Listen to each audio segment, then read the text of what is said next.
Hi, welcome to another exciting episode of the Andre The Beast Crayton Show. Another exciting show, another exciting guest. Today we're going to talk to Charissa Halonen. And let me tell you where we're going to go with her beautiful story. Definitely a beast mindset here. Imagine having a car accident, then being misdiagnosed. And imagine, if you will, with me, trying to understand what's going on with your life as you've already been misdiagnosed. Let's go even deeper than this. Now imagine your dreams changing who you were. Life has given you a whole deck of cards that now you have to figure out, how do I keep that beast mindset? How do I get back the person that I once was? Charissa, welcome to the show. Thanks so much for having me, Andre. I can't even imagine what your life must have been like after this event took place. But before we go there, tell the viewers a little bit about who you are first. I'm quite happy to. So I'm born Northern Alberta, small town, and I have always been what I call myself a trailblazer. So when I graduated from school, I went down 7 hours away from home, down to Calgary, and studied to be a massage therapist. And getting that training under my belt was like giving me a license to run the world. Because from there, I started up a clinical practice. I became a part of a chiropractic practice. Mm-hmm. And then with that, you have to do professional training. So then that training ended up by taking me overseas. So I picked up my life and took off, went overseas, got training that I couldn't get in Canada. And that was really just the start of being able to go anywhere that I wanted in the world, and just taking the training and really just serving the people. That was what I loved about massage, and still to this day, is being able to serve people and have that one-on-one time with them and help them bring themselves back to themselves physically in their body. Lots of tension and stress usually always takes you away from it. So I'm truly a multi-faceted person with so many different interests in life, but it all comes back to, how do I best serve people? And what really is my aligned purpose being here, and what do I get to do with it? Let's go down something that's pretty painful. To the best of your recollection, what was that event like that changed the way it just changed you completely? Was the car accident? What happened briefly? It was a random day at work. And I had decided, I'm an early Christmas shopper. It's always busy in the massage industry at Christmas time. So I had gotten in my vehicle to go Christmas shopping that day. And I was a couple blocks away from where I was working. And there was a lady that came through the stop sign. I didn't have a stop sign, but she came through the stop sign at such a speed that she hit me so hard that I ended up in the other lane of traffic facing the wrong direction. I had been going north and I ended up facing south, and I had spun in the middle of this. Luckily, it was on more of a side street, so there was less traffic and there wasn't extra people that got hurt because of it. But I ended up by having to shoulder check my way out of the vehicle because I had actually gotten trapped in. The door had caved in on it. The radiator had exploded. My airbags had gone off. And so I didn't think too much about it in that moment because I was able to physically get out of the vehicle and then go interact with the woman to make sure that she was okay, and then interacted with the firefighters. But it was pretty quickly evident by the next day that I wasn't really the same person. I was more angry about things. Like, I couldn't tell you what my name was by the end of the day. It was like a Vegas banner up here that I knew what my name was, but I couldn't get it out. And it went on like that for months, where I really truly felt like something was wrong. I was seeing different doctors, different practitioners, and everybody's like, no, you're fine. And I was still working. I was still had a relationship at that point, but nothing felt right anymore. And I'm a pretty stubborn person. So I had gone on to get a referral to an orthopedic surgeon, hoping to get to see a neurologist because it just, I would lose my words. I'd forget things if I didn't write it down. I'd go to the grocery store and I knew I needed 6 things, but I could only remember 1. So then I'd have to go back home and grab my list and go back to the store. But it was when I went to go see the orthopedic surgeon that he was worried about my back. And I'm like, but I'm more worried about my brain. Mm-hmm. And so I think he was a little bit annoyed. So he gave me a concussion test and he's like, well, you have a concussion very clearly. Mm-hmm. But because it had been 3.5 years, there was nothing they could do to repair any of the damage. The damage had been too long gone. So the neurologist refused to see me. And it was when I got that diagnosis, I'm like, okay, I'm not crazy. But now what do I do? Knowing that the neurologist is like, that's too complicated. There's nothing we can do for you. Good luck. Wow. And I'm like, okay, but that doesn't work for me. Right. So what do I need to do now? So if that can't change, if my brain is now exactly this way, what do I need to do? Mm-hmm. I still practice massage. I still want to be able to have a fully functioning life. I was only 27 at the time. Mm-hmm. So it was like really sitting with myself of like, okay, we're building forward. What do I need to do to be able to manage each day? What do I need to do to manage how my brain handles the day? Mm-hmm. And just really starting to learn about myself, learn about what my triggers are, learn about how I have to navigate my capacity now instead of overworking, over pushing, and trying to be that really high achiever. I had to actually really turn inwards and really get to what is the root? What do I want to create? How do I need to be? And really what is in my best interest every day? So really forced me to actually look at life and get clear on what were the priority things and what were the most important things. Before that happened, and I'm sorry that happened to you, but I'm glad you're here with us today and definitely still doing what you sought out to do, which is helping other people navigate. Let's go back a minute. When the accident happened and you went to, did you get transported to the hospital? My mom came to the accident site and drove me. Like I was still able to walk around. So I did go to the hospital. I did get checked out. I did get CT scans. I went back 10 days later because my neck was sore. So I did physically get seen by doctors. What I can't understand is if 3 years later, you're still having symptoms and you're going repetitively. How deep did they check you? With did they do like outside of the CAT scans and stuff? What other things, protocols did they do for you? Because now doctors don't want to have nothing to do with you for the fact that they may get a lawsuit or whatever the situation is. But to me, if the impact is so obvious now, it should have been clear when it first happened and over the course of 3 years, because you've been going back and forth to, let me go here.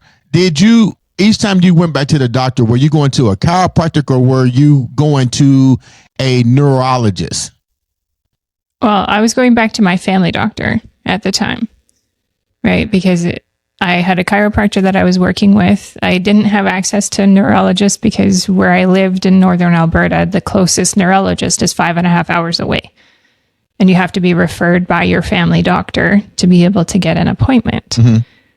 And it took me pretty much arguing with my medical doctor for 3.5 years to get a referral. Because I'm like, everything is still causing issues, even though I'm still getting all of the treatment done. I was getting chiropractic, acupuncture, massage, physiotherapy. And the only thing that I wasn't willing to do was take heavy narcotic painkillers. Mm-hmm. And because I wasn't willing to do the heavy narcotic painkillers, my doctor didn't really take me seriously. Mm. And I'm like, but I can navigate that. Like a 5 out of 10 pain for me is not so bad. But if I start taking narcotic painkillers, I can't do my job anymore. Right. Because I'm no longer of clear mind to be taking care of my clients. So I wasn't willing to let my practice go. I figured out how to navigate the pain without the meds. So it was really me forcing my doctor. I'm like, okay, this isn't better. You're not willing to actually treat me. Can you refer me to a clinic that's actually going to look at me and at least tell me, no, you're totally crazy. You're making it up, or figure out exactly what's going on. Right. So it's like when I actually saw this, how were you clinic, able to? Go ahead. Let me ask you this question. During this span, what kind of things were you dealing with that was mind altering, that was affecting you and could have affected you down the line, that really start to handicap your performance? Because if they're not diagnosing, you still are, and you still do massage, you're still helping people, but at the same time, you're 20 some years old, 27, then you're aging 27, 20, almost 30 years old now. How was the accident really changing who you were? Because let's call it what it is. You're a perfectionist. Yeah. This changes that whole projector. What were some of the things that you start implementing into your life that was changing your sense of direction? So the first thing was really getting a handle on the aggression that I had, because when my brain would be agitated, I would get really angry. And you could just tell me tomorrow we're going to wear blue shirts instead of black shirts, like we talked about. And that was enough for my brain to throw a tantrum and for me to get really angry about something that really didn't matter. So I was constantly navigating irrational emotions in the day, plus with the back pain, because I was driving a Standard. So I saw this lady coming, and so I tried to stop. So I had both my foot on a brake and a clutch at the same time. So when my hips got hit, they got jarred. And I actually have 2 disc tears in my back, one right above each other from L4 to L5 and L5 to S1. And they're pushing on my sciatic nerve on my left side. Wow. So there would be points that I would be in physical pain, because being in the massage realm, I'm really good at my body mechanics. So I would raise my table up, it's hydraulic, and move people around. But even with good biomechanics, at the end of the day, things are a bit tired. So then I would physically not be doing that well. I wasn't sleeping that well. If I was getting 4 hours of sleep, that was pretty good. I was grinding my teeth. My partner had to wake me up in the middle of the night because he said I sounded like a cement truck. So there was a great amount of tension and pressure that I was learning just how to navigate to the best of my ability, because I didn't want to stop my life, but I didn't really know what else to do. When you wind up 3 years later, being diagnosed with post-concussion syndrome, don't that kind of make you pissed off that the system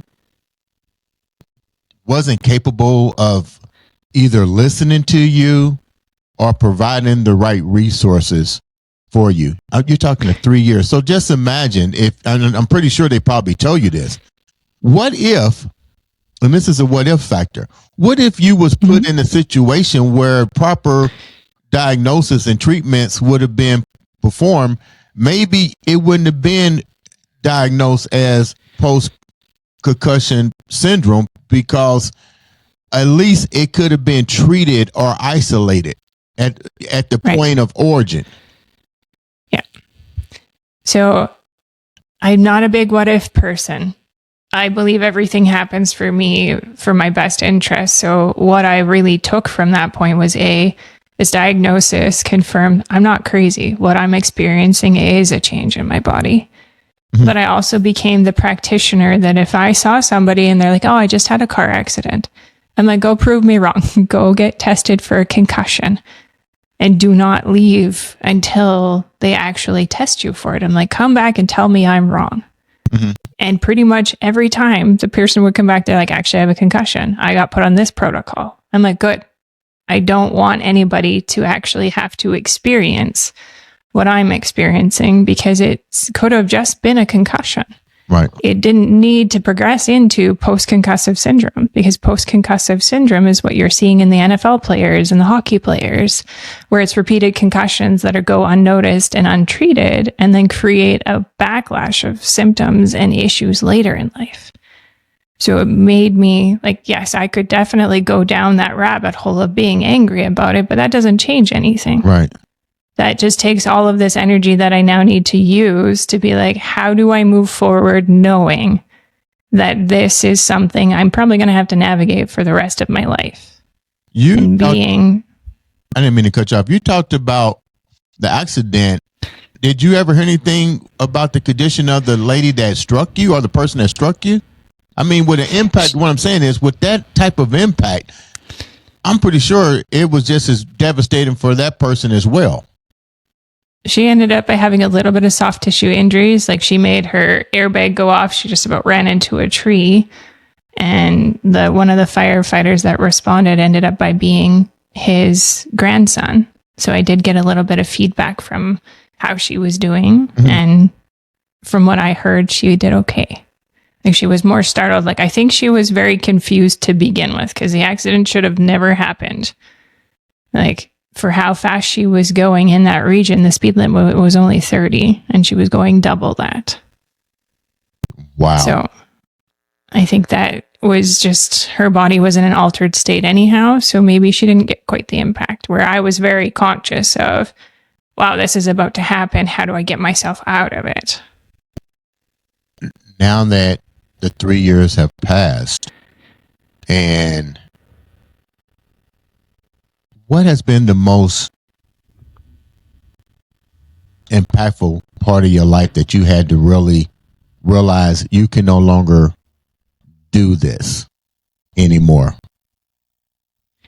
I very much had to stop being a perfectionist and overworking because I was working far too much and I wasn't doing enough taking care of myself and slowing down in a day and just doing that preventative care. And also just really looking at, okay, what am I really made of? I had been challenged before in life, but I had never been challenged to this point where everything that I had built is now in question. Now I have to figure out what am I going to build forward, knowing that these certain things are unavailable now, right? I couldn't treat 8 people a day anymore. My body would not let me. So then I had to cut back on the amount of people that I was working on. I had to have a better working environment where I wasn't the best place. So in a lot of ways, it forced me to go out on my own to find that balance where working for myself actually allowed that less pressure, less sensitivity, because I had more control over the environment that I was going to be in all day. And so it really, I took it as a blessing. Once I realized that I was in a position that nothing was going back to the way that it was 3 years before, no matter how hard I wanted to push in that direction. I had to really sit there, and the way to get through it for my beast mode was to look at what are the positives? What can I take and build stronger from this? Because if I just look at the negatives of it, I'm going to poke holes in any foundation I'm trying to build now. So how do I take this and make it as the foundation that I rise from instead of the thing that completely obliterated my story? This is crossing my path. And I like the way you was able to pivot. But in reality, a lot of people can't pivot like that. How did you put those steps in place? And how long did it take to put those steps in place? It was essentially one step at a time. So the first thing that I had to do was adjust how much I was treating. So I ended up by leaving the clinic that I was at fairly shortly after, because I'm like, this situation doesn't work anymore. And that's when it's like I really started betting on myself. And it's just little small things of like, hey, trusting, I know that I can do this. and not allowing there to be a plan B or a plan C. It's like just going fully into this, but really honoring, okay, I'm starting this new clinic for myself. What hours do I need to set? I'm not going to come at it from a sense of lack or scarcity of like, hey, I'm going to have to work way more because I think nobody's going to come.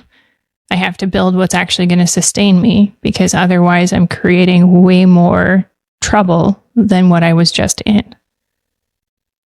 So it was really just like at each step being intentional and just doing one step at a time. Moving to one new clinic, that was a big enough step, but it was the only thing that I did. And then I let that level out. And then I started looking at different aspects of my life of, okay, how is my relationship? How is, my balance between what am I creating in life and where am I enjoying the life? Mm-hmm. Let me ask you this question. How did, I'm pretty sure where you worked at, they knew what had happened. Yes. Did they make any accommodations to say, okay, we know you can only handle so much. We have the facility here. It seemed like to me to take some of the pressure off of you. Were they willing to do that? Or did you say, you know what, it's not their responsibility. I need to do this on my own. So unfortunately, the place that I was working, I was one of their highest earners. So if I cut back on the hours that I was doing, which was the reasonable thing to be able to navigate, it cut back on the amount of money they were getting from me. And that was not okay. They're like, you signed up saying you would do these hours, so we're holding you to those hours. It wasn't, even though it was a holistic center, there was difference in views that came out when it came down to financial stuff. How did you take that, knowing that they knew your situation? I mean, productivity over the fact that you're a human and that you was just in a serious accident, but you still want to continue to work for them and to pursue a career on both? Yeah, it was one of those moments where I essentially said, thank you for showing me who you are. Yeah, that's what I would have said too. Well, and I did. And it was one of those, I'm just like, okay. And then from there, I made that plan because I'm like, these people don't have my back.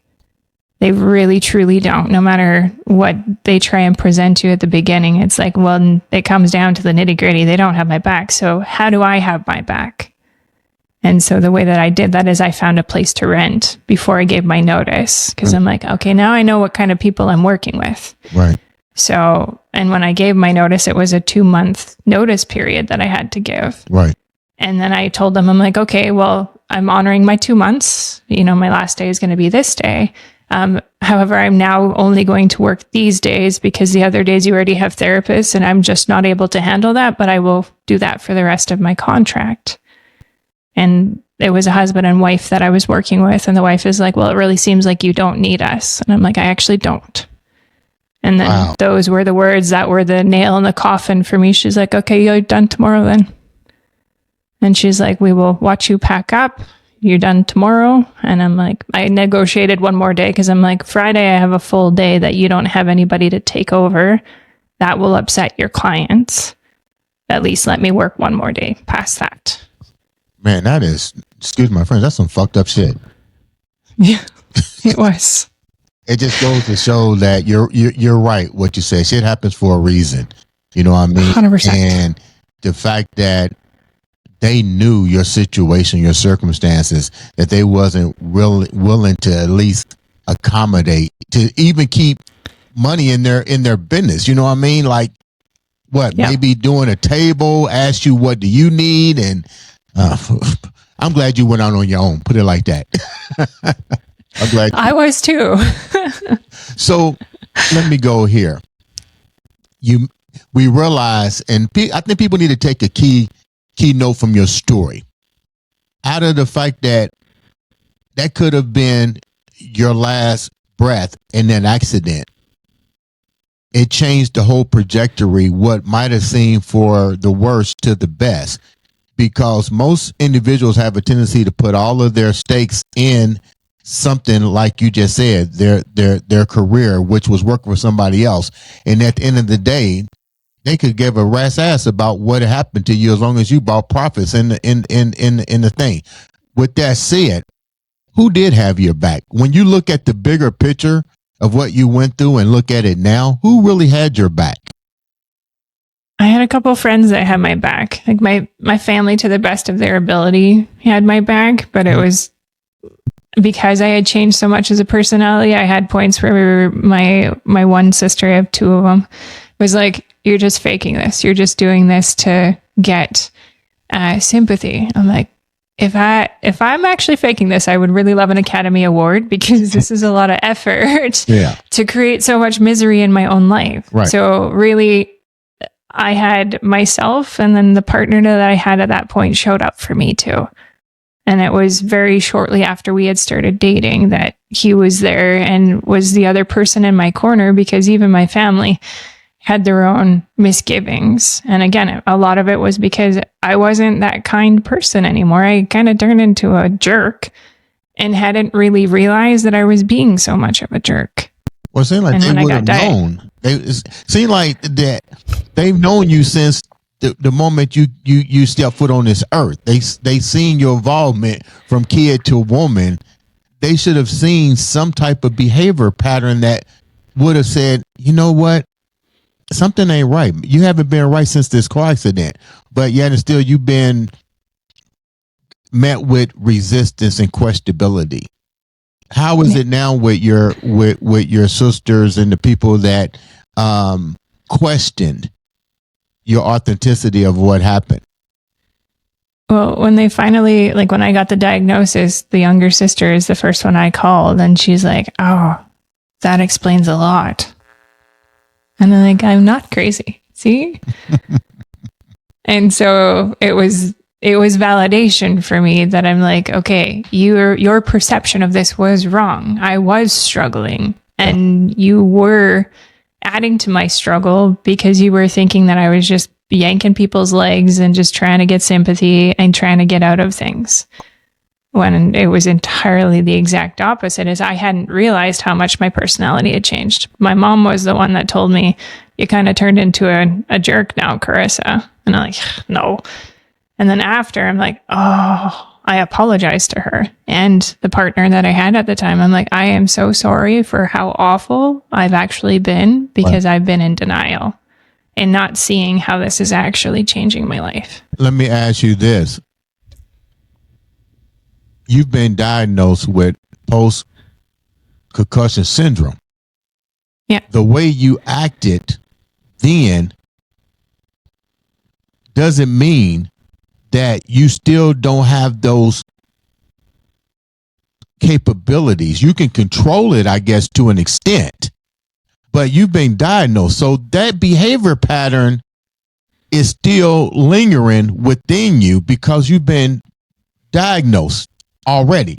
Yeah. So my question here is, you're being very transparent with the people in your inner circle. How do you keep this from flaring up again? Because it's still there. You've already been diagnosed. So that part of what we might call Batman and Robin syndrome still lingers. How do you prevent that from taking over? I'm very open about talking about it. And like, it's the idea that when there's a brain injury in the family, everybody has a brain injury. So I just know that I really have to guard my capacity in a day, because if I am overstimulated, that beast of the anger and irritation and flying off the hook is ready to jump right out. So if I don't keep myself in check, or if I feel like I'm getting to the point that I'm like, okay, I'm reaching my capacity, I just say, "I'll be back. I got to go take a couple minutes." And I go spend 5-10 minutes, whatever I need to like recenter myself and like get my brain to realize it's okay. We're good. There's no trouble here. We can take it down a notch. We don't have to escalate. But it's really being in tune with myself and being honest of when I'm like, oh, that was really sharp, right? Especially having 2 stepsons that are teenagers now. It's like, oh, I'll be back. Like, I gotta go. This is not a you problem. This is a me problem. And before it becomes a whole family problem, I need to go get this in check. Yeah. So I become very good at being very inwardly focused on how my energy and everything is doing every day, because you're right, this hasn't gone away. I have gotten better tools to navigate it. And I always bring it back to me, even if it's a situation that's causing irritation. I'm like, I still have control over this because I understand what's going to set it off. Now, do you collaborate, or is part of your therapy or your treatment, does it dealing with a therapist to make sure that you can control what we might call triggers? Because I would think, and I don't know, so I'm not going to sit here and play doctor about, the protocol syndrome, concussion. But to me, it seems like you always have to be on high alert. Are you working closely with a therapist on that mental aspect? Because let's get real, you can't do it all by yourself. No, you sure can't. I do have a psychologist that I work with, and we've done some EMDR, so rapid eye movement therapy, to help process it so that there isn't such an emotional charge to it. What is that? Could you clarify that to the people that don't know what that means and how that works, the rapid eye thing, as it relates to the protocol? Yeah. So EMDR is using bilateral stimulation of your brain at the same time. So sometimes it's a light moving across a bar, or it's things you hold in your hand that vibrate back and forth, because they want both sides of your brain to start working in collaboration regarding the emotions held from any kind of trauma in life. So it's, we find a particular part of the accident, and then we work through it. Usually I'll have my eyes closed, and then we've got things in my hands that vibrate back and forth, the bilateral stimulation, until that part of the accident doesn't have an emotional charge to it anymore. So then it just becomes part of a memory that starts to fade away, because the memories that have really strong emotions end up by staying really close, because emotions are only expressed in the moment. So if you can talk about something and it brings an emotion forward, then that still has an emotional tie to that memory. And so I've worked very closely with the psychologist to be able to release that, so that it's not something else I have to navigate of bringing those emotions in. Like now I can talk about the car accident and the details of it without getting tearful or angry at the situation. It just becomes a part of the story. Before we wrap up, let's go back a little bit. I know nobody ever wants to be put in a situation like that in any type of accident, but you said something I think people need to also grasp, and you focused on this. Things happen for a reason. If that didn't happen to you, and I know you're not into what if, but just what was your life trajectory then heading towards versus now? Where is the enlightenment part? Was there enlightenment prior, or is there more enlightenment now? There's definitely more enlightenment now. If I would have stayed on the same path and had not had the car accident, I would be burnt out and completely exhausted, because I was working as hard as I possibly could to be externally validated and be relevant, because my definition of success was defined by what was modeled for me. And so I was trying to get external approval of my life. So I really wasn't truly living a life that was in alignment for me as a person. It was just trying to make other people proud. Wow. You know what? I know I'm not going to say this was hard for you to come and talk about it, because with treatment, you're able to sit here and basically give a full account of what happened, how you overcame, and how you kept that beast mindset. What should somebody get from this story? That no matter what is presented in your life, or that you end up by experiencing, there is a way to look at it. How is this for me? How is this happening for my best interest? Because if you can find that, then that's that first breadcrumb to start going into a recovery from there. Because it's looking at, what am I learning from this? What is this teaching me? Instead of, why did this happen to me? That's very disempowering. Right. What is this teaching me? What can I take from this? Mm-hmm. Those are really empowering because it's like it has momentum behind the words. Let's look at another area here, and it took 3 years to get diagnosed. You're in the health and fitness arena, just like I was in that. And when you're in that arena, you try to make a difference here, especially when things have happened to you and you can give a full account of what happened. Based on what happened to you, based on the amount of time that it took to get diagnosed, all the hoops, all the misinformation from people that we trust. These were people you was going to that couldn't give you adequate information or choose to not give you adequate information, adequate resources. What do you want to see change based on what you went through so somebody else doesn't have to go through that? I just want there to be standard protocols. Anytime somebody jostles your head, because it doesn't even have to be a car accident. Your brain, when you're alive, has a consistency of butter that's been sitting at room temperature, and all it has to do is hit your skull, and that will create a concussion. So sports, it's snowy here, so there's lots of stuff in the winter. But just having that, it should be the next thing that happens after 911 gets called and you get assessed is, have we assessed the full neurological aspect of these things? Because I'm at least grateful that knowing what I know from my experience, that 5 of my clients got diagnosed properly and immediately. And they don't have the same symptoms that I do. And they were able to have support in the moment and actually recover and then maintain their lives from there. Yeah, I always wondered about that. When you're a professional athlete, and God knows the concussion protocol is crazy, but you always wonder, is there a dual standard for people that entertain when it comes to those things versus individuals like yourself, that if you was some major athlete or something, maybe the situation would have been different. Maybe they would have addressed it at point A versus 3 years down the line. Yeah.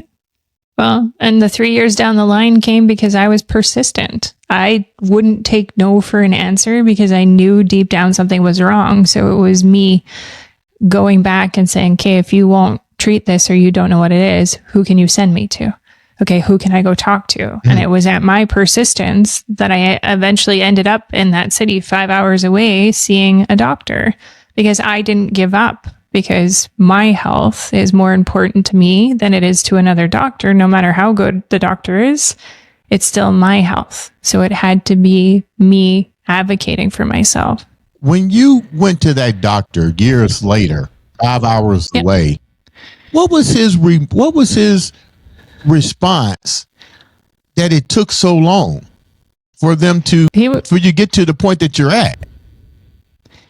He was more annoyed that I wasn't worried about my back pain. He gave me the concussion protocol, essentially what felt like to shut me up. And he's like, oh, well, this is your problem, but I'd like to work on your back. And I'm like, I'll deal with my back later. Thanks for this. No, I mean the doctor who actually discovered what was wrong with you, because they had passed along. What was his response? That was his response as well? That was his response. He was unfazed by the idea that it had been 3.5 years and I had had a concussion the whole time. Wow. He was more annoyed that I didn't want to get a surgery. Wow. That's crazy. Thank you so much, Charissa, for coming on to the show and sharing such a beautiful beast mindset and coming out of it and doing what you're doing. How can the viewers reach out to you and support you? Because you're definitely now back into your career doing massage therapy and so forth. So how can the viewers reach out to you?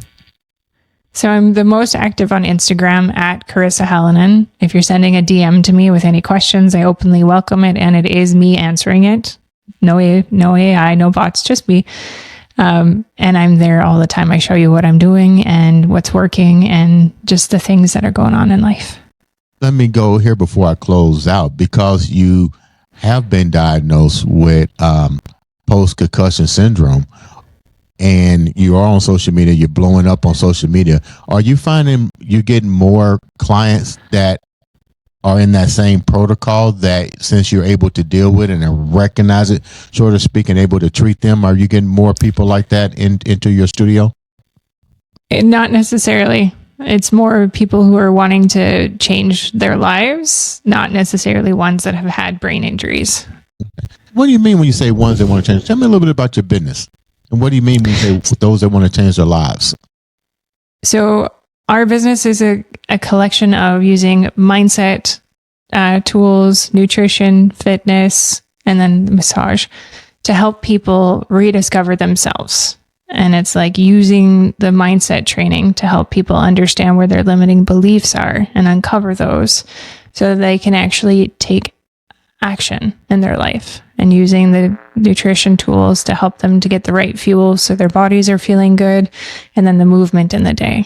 So it's kind of a combined therapy where you're using everything because you want to transform your life. You don't just want to look good for bikini season. You actually want to make a change that's going to propel you forward for the next chapter, not just for a month. Wow. That sounds great. I wish everybody thought like that. Once again, thank you so much for taking time out to come on the show and share such a beautiful story. Make sure you guys subscribe, like, share, follow, click that button. All it takes is one click to make a difference in somebody else's life and maybe even change yours. Ladies and gentlemen, this has been another exciting episode of the Andre the Beast Crayton Show. Cut. Okay, so now we're going to do the trailer. How'd you like it? It was awesome. Okay. We'll edit it and get it out. It'll probably be out tomorrow. What? Tomorrow? Okay. Probably be out tomorrow, yeah. So we're going to do the trailer. And I'm going to say on the next episode of the Andre the Beast Crayton Show,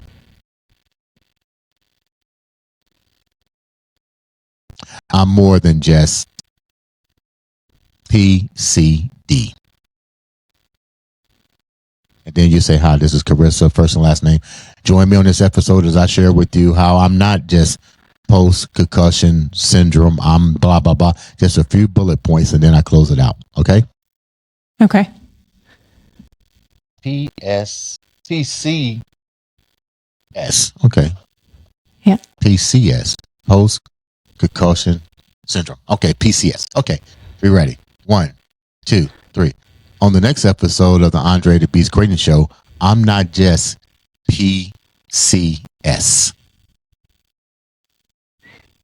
Hi, I'm Charissa Halonen, and I'm here to tell you how I'm more than my post-concussive syndrome. Give us a little bit more. I'm here to show you how you can take... I got to take it. Okay. Yeah, okay. I came from coming from an accident to recognizing that I was being, overworked or something, and I took my life back. Just something like that. Okay. Let's try one more time. Sorry. 1, 2, 3. On the next episode of the Andre the Beast Crayton Show, I'm more than PCS. Hi, I'm Charissa Halonen, and I'm here to tell you how I'm more than my post-concussive syndrome. How I went from being an overworked high achiever to finding alignment from my accident. That and more on the next Andre the Beast Crayton Show.